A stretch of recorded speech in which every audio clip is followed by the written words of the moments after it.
Kayla, everyone ready? Everyone set? Great. Well, good afternoon, everybody. Again, I'm Providence Mayor Brett Smiley. In a few moments, we will hear from Rhode Island Governor Dan McKee, Providence Police Chief Colonel Oscar Perez, and then Ted Dock, Special Agent in Charge from the FBI. I'm going to start with a brief update and then just to let folks know about the work that we continue to do to reassure residents in Providence that they're safe in their community, and we are grateful for all of the assistance that we have continued to receive. As we announced last night, we would be providing enhanced police coverage throughout the Brown community, throughout the East Side, and really throughout the city of Providence.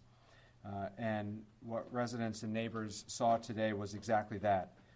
There was specific enhanced coverage in Fox Point, Wayland Square, on Thayer Street, and on Hope Street, which are the commercial districts in the area. And I want to express the city's profound gratitude to the following departments who provided mutual assistance and additional coverage today. First and foremost, the Rhode Island State Police have been excellent partners, and I'm grateful for the governor of making sure that those resources are available to us here in Providence. But we were also assisted today by friends from neighboring communities here in Rhode Island, which is a terrific way in which our colleagues from throughout Rhode Island have been assisting.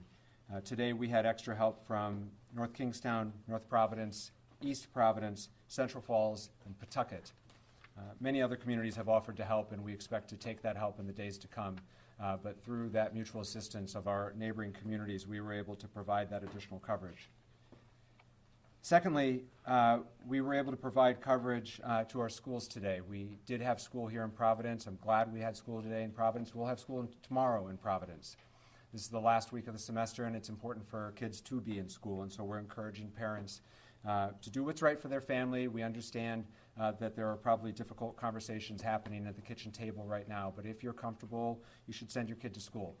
Providence Public Schools are open, and we have police coverage at drop-off and pickup times to provide that extra sense of safety and security for our families.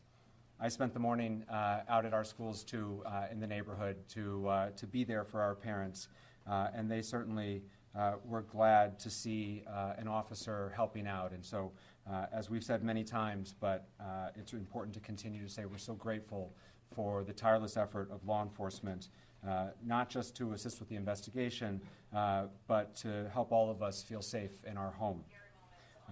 At this time, I'm going to turn the mic over to our Governor Dan McKee. Thanks, Mayor. And just like all of us, we want to see the individual that pulled the trigger on these young kids identified, apprehended, and brought to justice. I can tell you from the state level, we're continuing to coordinate our state police and instructed the colonel to make sure that all the resources that are available are being employed through the direction of the mayor, but that partnership is incredibly important. I also know that the schools are not only being impacted on the higher education in Providence and also the K through 12, but I also have heard and have been in contact with our Commissioner of Higher Education, Shannon Gilkey, along with our Commissioner of K through 12, Angelica Infante Green, to make sure that we are reassessing all safety issues in all our schools in the state of Rhode Island, and more to come on that. The issues that have to do with mental health, coordinating around the state through our higher ed and through our K through 12. I've assigned Director Rick Leclerc to make sure that they're coordinating all of the social services, all the mental health help that's out there, so that we can kind of also deliver that on a statewide basis. I was at Family Services Rhode Island today on Hope Street, and just seeing what they're doing, and it's being duplicated all around the state of Rhode Island. So I think it's important that we do everything we can out of the governor's office to support what's happening at Brown, the community of Brown, Providence, but also knowing that this is impacting on a statewide basis. So we're deploying that efforts to make that that make the effort to let people know that we want to do everything we can so they can be safe and feel safe. And then finally, we want to make sure that all Rhode Islanders know that everything that is physically possible is being done, and partnering in with our federal, the FBI, our state law enforcement, and also the local law enforcement to bring an individual and identify and bring that person to justice. We also have been involved in communicating with the League of Cities and Towns today. Through Randy Rossi, they've sent out a message to deploy their vehicles, their police vehicles, at the beginning of school day, at the end of the school day, all around the state of Rhode Island to, again, show that we're serious about having people and the families feel safe, and that everything that's being done to make sure that happens on a statewide basis, because this has become a statewide issue that is being impacted families and people throughout the state of Rhode Island. Mayor? Now we'll hear from Colonel Oscar Perez. Thank you, Mayor, and thank you all for being here again. Here we are once again to provide you some of the highlights and the progress that the Providence Police Department, along with several agencies, have gotten together and stepped up to come up to this. I want to remind you that this is a very active investigation, very complex investigation, and it's the dedicated work of the men and women of the Providence Police Department, the Detective Division, the Community Response Team, the Special Response Team. It's all hands on deck. And on top of it all, you have the state police who's assisting us, and every other federal partner that has been in this building for several hours. And I want to commend and applaud them for the work that they have done. And that includes the FBI, HSI, ATF, the IRS, the marshals, and several other agencies, analysts that are here. So it's pretty active, because we want to make sure, as the governor stated, as the mayor stated, to make sure that we identify this individual and bring him to justice. Our work that initiated today and continues to initiate for a while since it started. We're at the 49th hour, and there's no one that wants to put this individual in handcuffs than us. So this has brought us to a new lead, which I momentarily will probably will be able to provide you with. That's going to include video of this individual, as well as photos of this individual. We're asking the public for assistance to be able to identify this individual. The photos I will be able to show you are coming from the area of Hope Street near Benevolent and Menin. And those photos and those videos were retrieved around 2 p.m. on Saturday the 13th. And we believe that that's the same individual that we showed you from the previous video that we released. The public is encouraged to use the tip line, which is pretty active. We have a tip line which is staffed with officers from the Providence Police as well as analysts, and they're taking calls as we speak. And we want the public to use that information that they have that may be beneficial to this investigation. They need to call 401-272-3121 +0. That was going to direct you in order to provide the tips that you are providing to us. As well, you can access the FBI website at fbi.gov/Brown University shooting. Please, I'm going to ask you all to follow our channels to stay appraised of what's going on and to stay accurate. There's a lot of channels and a lot of stuff that's going out there that's circulating the wrong info. And I told you when I first met you that there's appropriate info, there's accurate info, and it's going to come from us. So I please and plead with you that you access those type of channels. Again, we're asking for the public assistance in identifying this individual that we're about to show you, and we'll release this video on Twitter, on our Twitter account momentarily. I'm going to turn to the video behind us. I'll be able to show you in 2 seconds. Officer Mangan, if you can just activate put the videos up. So this is the first video that we're showing you. This is the individual walking. It's on the sidewalk of Benevolent.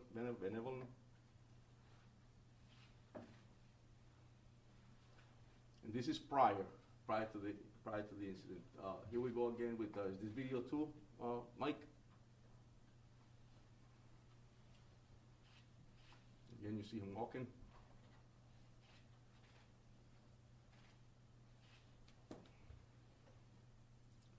Move on to the third video.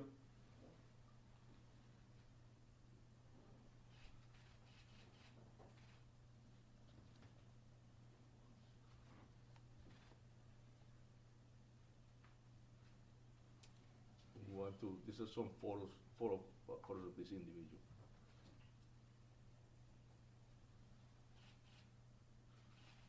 And they will all be time-stamped.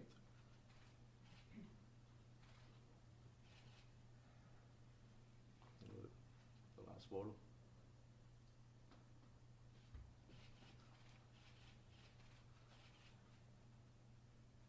Thank you. So we'll be providing this as well, and I ask you all to please make sure you put them up, and then anybody in the public that has any info about this individual, we ask that you call our tip line, and we'll also have the numbers in the website listed.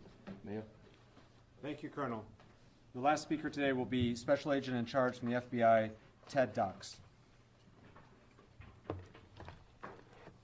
thank you, Mayor, and good evening, everyone. My name is Ted Dux. I'm the Special Agent in Charge of FBI Boston. We know there's a lot of public concern about the horrific mass shooting at Brown University on Saturday, and rightfully so. I can assure you that law enforcement team standing before you today has been working around the clock, 24/7, to ensure justice is fully served. While we mourn the devastating loss of the victims and those who are critically injured, the FBI and its partners are dedicated to honoring their memory through a meticulous investigation. Tonight, as Colonel Perez stated, we are renewing our call for the public's assistance in seeking any and all information about the shooter. No amount of information is too small or irrelevant. We are also here to announce the FBI is now offering a reward of $50,000 for information that can lead to the identification, the arrest, and the conviction of the individual responsible, who we believe to be armed and dangerous. We're asking everyone in Rhode Island and beyond to review the new images of the suspect, share them on social media, and come forward if you have any information. You can contact the FBI at 1-800-CALL-FBI or the tips provided by the police department at 401-272-3121, or you can also provide tips electronically and submit it to tips.fbi.gov. We're also doubling down on our efforts to obtain images and video of the shooter. Those can be submitted online at fbi.gov/Brown University shooting. Our agents and analysts are fully embedded with our law enforcement partners, including Providence and Rhode Island State Police. We are tracking down leads, canvassing neighborhoods, and developing intelligence. And right now, our evidence response teams remain on campus processing the scene. And folks from our lab from Quantico are documenting the trajectories of the bullets to reconstruct the scene. It's painstaking work, and we are asking the public to be patient as we continue to run down every lead so we can get victims, survivors, and their families, and all of you the answers you deserve. Thank you. Mayor, can you tell Chief Oscar to say a statement in Spanish, please, for Spanish media? Yes. Gracias. Sí, verdaderamente estamos acá esta noche para demostrarles los highlights del progreso que hemos hecho en el departamento, y quiero identificar que es una colaboración del Departamento de la Policía de Providence, el personal de este departamento, también incluye las policías del Estado, obviamente los federales, partners de nosotros, como el FBI, el HSI, el ATF, el IRS y también la oficina de los Marshals también están incluidos. Acabamos de mostrar 3 videos los cuales depictan lo que es esta persona que estamos buscando, y le pedimos al público que realmente, si ven estas imágenes y lo conocen a la persona, que llamen a los números que le acabamos de dar, y te los puedo dar cuando terminemos acá, para que ellos nos den esa información y así nosotros tener la posibilidad de identificar a esta persona y traerlo a la justicia. Colonel, Mr. Mayor, Colonel, can you with there? these new images that are Dan, go ahead. Hi, Mayor Dan Yep. Janey from ABC10. I just want to ask a question. These videos and images were actually very good that you just showed. They were from the day before, and I'm just wondering, why didn't we release these a little bit earlier? Did you just get them today? And can you explain? Because that's going to be a question from you. Of course, and that's a great question, Dan, and I'll tell you that it takes time. I've mentioned it before that investigations are very complex. And when you're doing canvassing areas or when you're developing evidence, Sometimes you get directed to another direction, and then that's what makes you go back to certain areas and continue to investigate. Here we are at the 49th hour, but I got to commend the dedication and professionalism of all of us that I mentioned earlier, because it's that passion to bring someone to justice that led us to get this info that we got today to be able to provide to you. Colonel, are you still CNN. leading the investigations? 1 second. Sorry. With these images and videos, are you all going to distribute them so the media can distribute them? And then, you are. Sorry, And then, yes. Mr. Attorney General, yesterday you made it clear, we didn't have an image of this person's face. Now these images show we do have this person's face. Is this going to be key in solving this case, which you seem very dedicated in doing? Yeah, look, I think, as I've said multiple times today, that these investigations are like threads that you pull on a garment, and some of them you pull and the garment doesn't open up, and other ones you pull and the garment comes undone. I think when you go out and get a better image of the person's face, that can only help the public, help us identify this person and confirm that they're the right person when that time comes.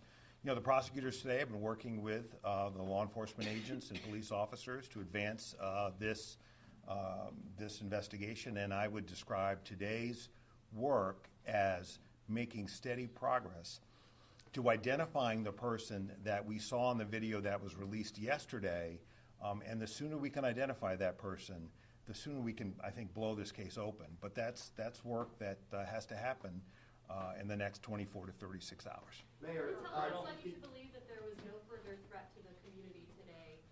You mentioned yesterday that there was no additional evidence. Can you just expand upon that?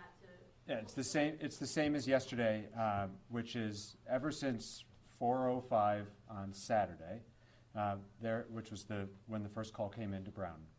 There's been no new, credible, specific threat anywhere in the Providence community With respect, having Mayor, anything. there was no threats made prior to the shooting, so how can people feel safe with that information? The way in which we are trying to reassure our residents is through a noted, visible police presence throughout the community. It is going to be hard for my city to feel safe going forward. This has shaken us. That will be true tomorrow. I suspect that'll be true the day after the general convicts someone. This is a process to restore a sense of safety. But we're going to take those step at a time. And the first step in what we're trying to provide today, and which we did well with the assistance of our neighbors, and we're grateful for it, is a noted, visible police presence to provide some confidence for families that are taking their kids to school, people who have to get to work a shift. You know, I spent lunchtime today walking down Thayer Street, and for our guests, Thayer Street is the commercial district right adjacent to campus. And I talked to one of the women at Antonio's, which some of you know is a pizza by the slice joint, and she said, I didn't want to come to work today, but I needed to work. I needed to take the shift, and that's a very real thing happening in our community right now. But she noticed, and she appreciated the fact that there were patrolmen walking up and down Thayer Street. It made her feel a little bit better. And when she comes to work tomorrow, I hope she feels a little bit better after that. That's where we are right now in terms of restoring a sense of safety to the community. And that's what we're going to continue to try to do.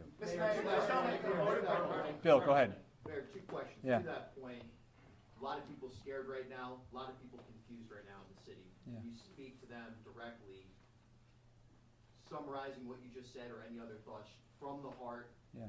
Your take right now is Providence safe. Yeah. Providence remains a very safe city, and Providence receives really the best law enforcement, I believe, in the country. And today, especially at this moment, it's being augmented by great professionals of other Rhode Islanders, the state police, and others, and our federal partners. But my sense of the community right now is that this is starting to get very real and very personal. And I heard that today. I heard that last night at the vigil. We're all 2 degrees of separation from one another.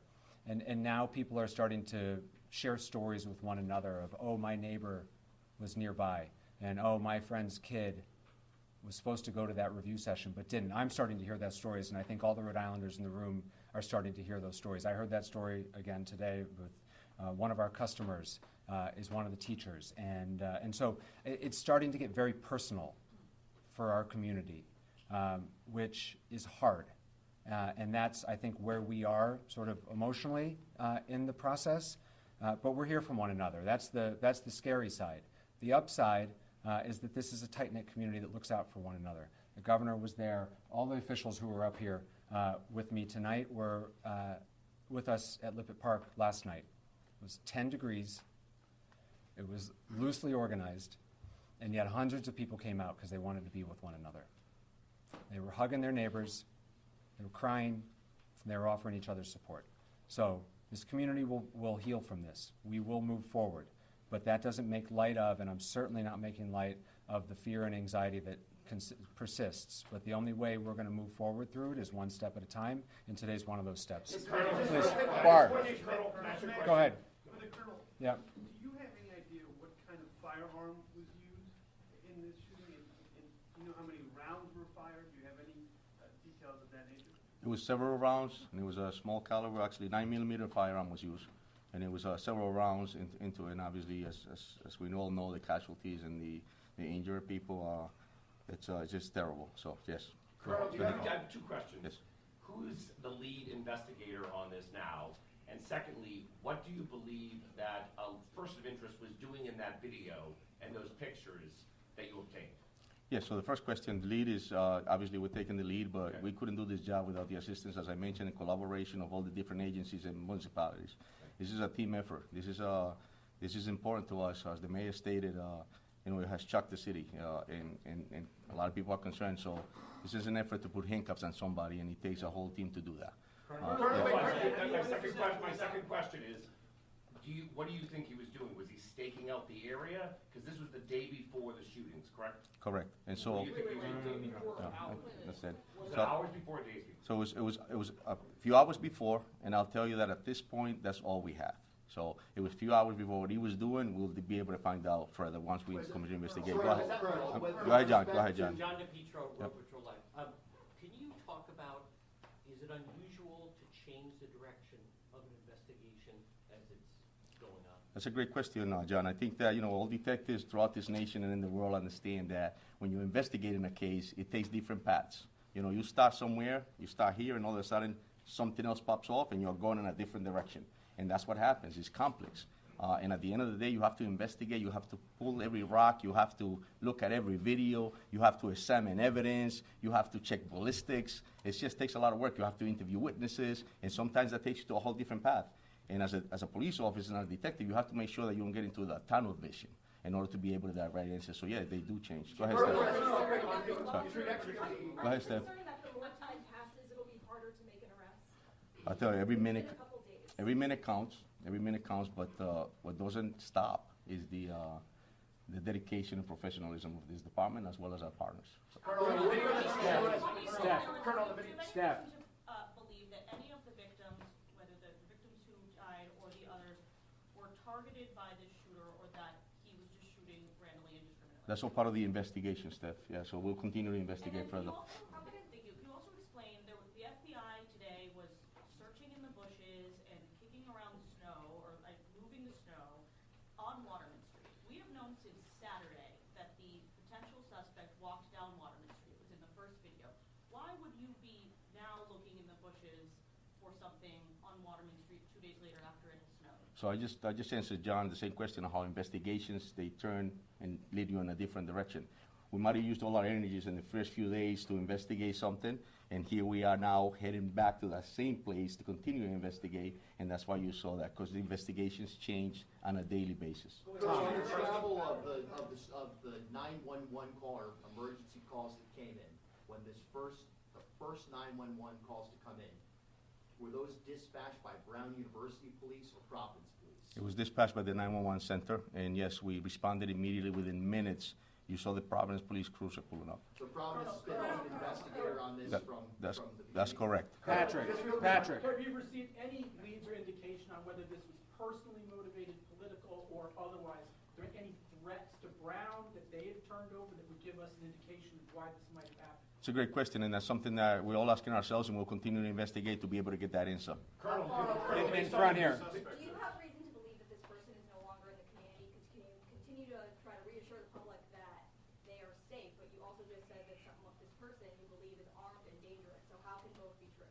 Well, yeah, right, and that's something that's unknown, but like the mayor stated, I'll tell you that we have enhanced enforcement in that area. We have, Steph stated earlier, we have a lot of officers in the area, so in that sense, it's going to be safe. But however, as well, I just want to remind the community that our priority in law enforcement and in the city is to keep our constituents safe, keep them informed, and to keep them committed to understand that we're a professional, we're dedicated, we're going to put somebody in handcuffs, and we're going to continue to do this job. So I want to know. Do you have reason to believe that they are no longer in this community? That's something that we're continuing to investigate. Colonel Perez, just real quick, Tom Quinlan, Tom. WPRO. On the trajectory of where this guy went from the video that you saw, where is the last place that you would, you have a clear video of seeing him? Is it like, are you still getting video from houses in that area? And, you know, Colonel Weaver, just real quick, in terms of the state's response, how much enforced patrol, we know about the enforced patrol in Providence, but are you putting throughout the state to keep the highways, you know, keep an eye on the highways? We have increased our patrols throughout the state, and we will respond accordingly to any requests for additional assistance. This is a collaborative effort, not only from our uniform division, but also our detective bureau is embedded here with Providence and our federal partners, and we will not stop until we find out who the suspect is and bring them to justice. Question for Attorney General. Wait, just real quick, back to Colonel Perez. I just want to clarify something because it seems that we're a little confused as far as the video itself. It says 2 p.m. It was their day off 2 hours prior. So where 2 p.m. So where's yes. the Based last on the time that pictures, you actually have video Let me from? just finish with the. Go ahead. Thanks, Tim. Where's the last video that you actually have video from in that It's area? in the vicinity of Hope Street between Benevolent and Manning Is Street. that, that's before the shooting? That's correct. Yes. 2 hours, right? Yeah, 2 hours prior. Yes. My turn, Bill. Dan, Tom, this video that you just released, more than anything, is key to wrapping to this case, okay? We have a closer picture of his face, we have a closer picture of his body. Based on that and witness interviews, do you have a new description of the person of interest now? Because he looked like a guy just walking around, you know, the neighborhood. Is there a new description you can give us of? There is, and it will be on that poster that we're going to be releasing on the images, and the height, weight, and things of that nature are all posted on that poster. Do you think he lives in the area? It's something that we're investigating there. Other rampant instances, Dime. Desde ayer se han filtrado a la prensa Sí, el nombre, la fotografía y hasta la casa de la persona de interés que estaba bajo custodia. Sí. Si quiere responde esta pregunta en los dos idiomas. sí.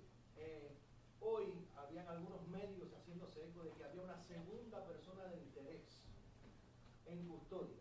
Este no es el caso porque no he escuchado absolutamente nada en esta conferencia que se refiera a eso. ¿Me puede usted decir cuánto o cómo están manejando ustedes la información dentro del departamento y cómo se está filtrando a la prensa? Claro. Porque esto crea confusión, obviamente. Sí, sí. So the gentleman just asked a question about how information is getting filtered into the community and out from us. And the question was that past few days, an individual was identified and was detained, and he was a person of interest. We had him here. He's asking, how does that get out to the media? How does that happen? My answer to that is I have no control over what's being released or circulated in the media, speculations that occur. What we can control is what we give you here, and as I was speaking earlier, that's why it's important for you to get the information from us. So, mi respuesta que hago es lo que pasa es no me doy cuenta cómo se filtra esa información a los medios de comunicación. Es importante que la comunicación venga de nosotros y no de otras partes. Es muy importantísimo porque si hace circular en otros momentos van a especular. Ahora, he also asked, a second question that he asked was that there was information out there that we had a person in custody of interest, a second person. And that's not true, that's incorrect, and I don't know how that's circulating in speculation. So my answer to him is that, no, eso es mentira, hasta el momento no tenemos otra persona en custodia, lo único que tenemos es lo que acabamos de informar. And building on Chris, that, Attorney General, go ahead, Chris. There appeared to be an issue with 311 services during Saturday's incident. A lot of neighbors couldn't get notification what issues were going on there, and has that since been resolved?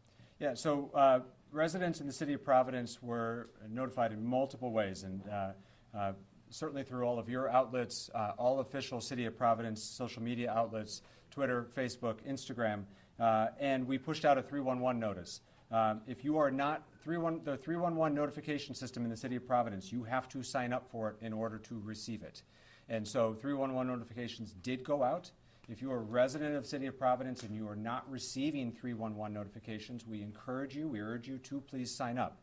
You can do so at the city's website. 311 notices have continued to go out throughout this entire incident, including up as recently as today, this afternoon, to clarify a false report with regard to a report of shots fired, which was found to be unfounded. We sent out a push notification through 311 to reassure people because in this day and age, there's a lot of misinformation. A lot of people are getting reports through non-official channels and are getting anxious as a result of it. And so 311 notifications are working fine, but you have to register for it. And you have to opt in for text messages. If anyone needs assistance for how to sign up for 311, if you are not tech savvy or if you are having problems, you can call the phone number 311, and we have staff available who will help register you. For all of our community, please know that there are always bilingual individuals to take those phone calls. Mr. Attorney General, real quick, you were on CNN this morning talking about, Mr. Attorney General, you were on CNN this morning talking about the person that you spoke, the person of interest from yesterday was here. We have not heard that here today. Can you talk about, is that person of interest still here in the state? Who was he? Was he from Wisconsin? Just, Yeah, I think, as I said last night, for those of you who were here, I thought it was really unfortunate that this person's name was leaked by somebody. Is he cleared? Well, let me finish my answer. Excuse me? Why you finish the answer? Just answer his question. No, I haven't finished it yet, Ronaldo. So I'm going to finish it. So the person who was held, it was unfortunate that his name got leaked because it's one of the reasons why we use words carefully, and detaining someone because they're a person of interest is different from having a person in custody that you're gathering evidence to charge. I mean, that's a place in an investigation that eventually you get to, but we weren't there with this individual. So it's hard to put that name, back in the bottle. He has been cleared. He is not a person of interest any longer. The investigation is now focused in another direction. But I want to clarify something the chief said. That doesn't mean that while part of the team was focused on him, other leads weren't being followed up on. What's critical here is that we reconstruct, and the police know this, our prosecutors are working with them. It's critical that we reconstruct this man's movements, both before and afterwards. My hope is that we will eventually have that pattern. But when you ask staff why are they looking in particular areas, where he was and what his movements are developing as we obtain additional evidence. So that can't explain why people are looking somewhere today as opposed to 2 days ago. We're learning more about his movements as we gather additional video evidence. And that video evidence has been coming in at a much greater degree than it was 12, 24, 36 hours ago. Why, you ask? Some people were away for the weekend. Some of these places were businesses. So what the team is doing, there are a bunch of teams doing different things, exploiting electronic evidence, exploiting physical evidence, meaning forensic evidence from the crime scene, canvassing the neighborhoods. And those are the threads that when you pull them will open this case up. And that has been true over the course of my career, and I'm confident it'll be true again here. General, to that note, General. Yeah, go ahead, Bill, and I'll get out of the way after that. Go ahead. And this kind of follows up on what Colonel Perez said about, to the general public to use official Providence Police channels, be it YouTube or whatever. Are we doing a good job here? Is the media doing a good job in the ultimate goal right now, trying to locate this person?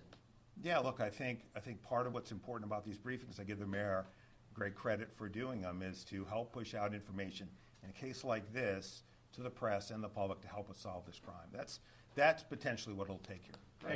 Mayor, I want to go back to Brown University. Yeah. Okay? There's been a lot of questions I've heard from a lot of parents today, and it goes back to the question about the alarm that was installed in 2007. That in an active shooter location, it sends off a notice and tells people what to do. That never went off. I'm wondering, what is Brown's answer? And perhaps even just as important, why isn't Brown here today? As for the decision to activate the Brown alarm, that's a question for Brown. I believe it was asked of the chief of the Brown Police Department the other day. You'd have to follow up with him. This is not a decision that the City of Providence or any of the other law enforcement partners that you see behind me can trigger that alarm. I don't know the answer to that. We continue to work very closely with Brown, and it is no lack of support, or there's nothing to read into the fact that they're not here today. We have meaningful. We felt like there was meaningful updates to make with respect to the investigation, the video and photos that we shared today. Brown is not a part of those updates, and so we have all of the relevant agencies who are working on this and where we are in this investigation today, and that's why who you see here is here. Go ahead.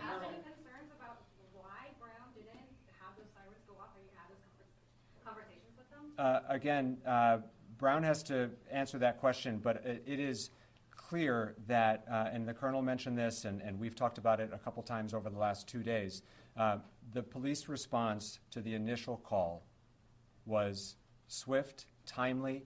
We don't believe there was any, it could not have happened any faster than it did.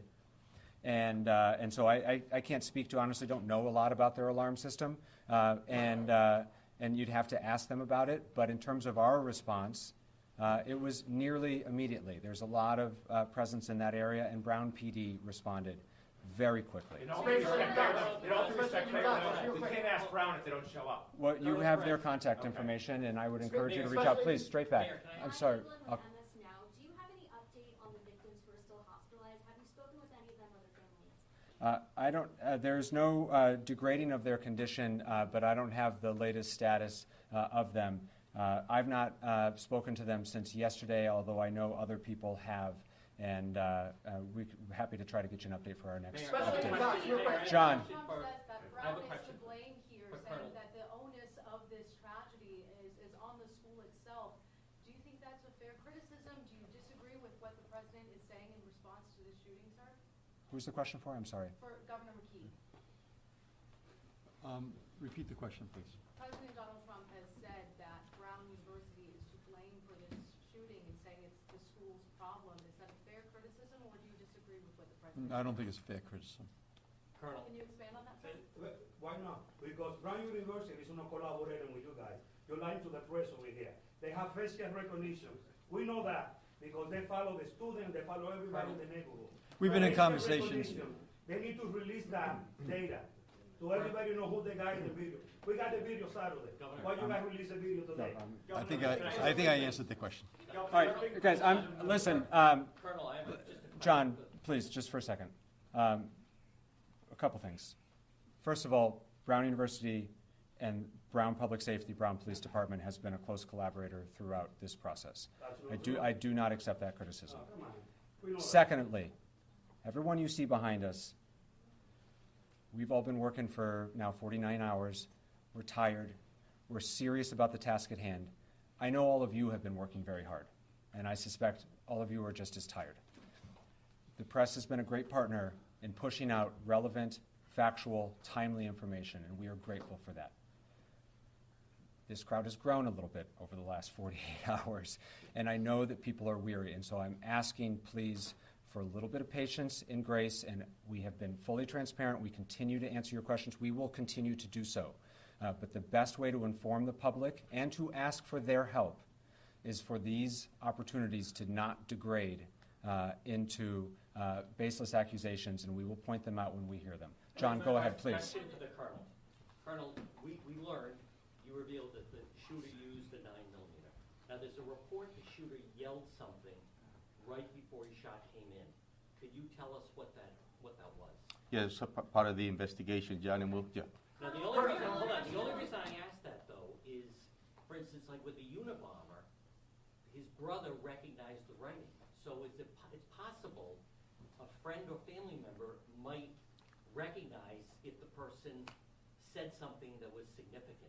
Correct. So that's why you don't, other than the 9mm, is there anything else inside that auditorium that you could tell us? No, that's correct. And listen, like I said earlier, investigations will bring us to evidence that we need to collect in order to be able to prosecute. But you did yell something. With that being said, we're going to continue to collect evidence, and if it leads us to something to that nature that's going to be extremely helpful for us to identify somebody, we'll be the first ones to put it out. All right, Alex, Go ahead. Alex. With how much time has elapsed at this point, do you have any evidence that indicates that this person is getting help, or are they a lone wolf in this situation?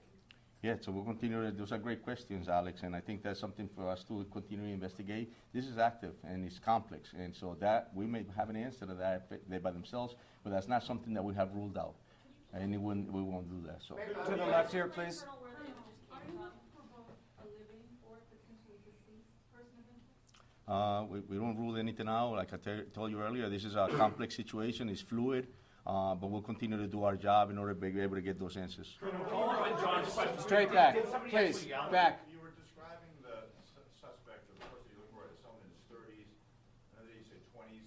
From what you've seen, the picture that you've seen, can you now, through FBI profiling that's been done, give us a better age and whether or not he has any connection at this point, 49 hours later, to that classroom, that lecture hall, and to the Brown University campus? Can you say that lecture hall was targeted? Because we saw the video going around the neighborhood that you just showed us, but he didn't go anywhere else into that campus. So can you say that that classroom was targeted? I'll tell you that what I can tell you is that this individual definitely targeted the Brown University, because clearly as we're here speaking about that. And I can also tell you that obviously it's something that we're looking into as far as there was anything else that he was targeting, but it's all open. Was there another question to that part? I asked you about the approximate age, because Yeah. this is the first time we're seeing his face. And just like with the marathon Yes. bombers, when the authorities finally put those pictures out, Yes. within hours, Yes. those people came up. So now that for the first time the nation is seeing this image, Correct. frontal image of this suspect, Yes. what are you able to, and the SAC from Boston Yes. especially, what are you able to now determine? And we have that, and they have been extremely helpful, and we're going to be able to provide that to you so that you can put it on your own websites. But do you have that Dan. right now? That's actually Dan's got the last question, and then we're going to wrap it up. All right, I want to ask two questions Yeah. if I could, Mayor.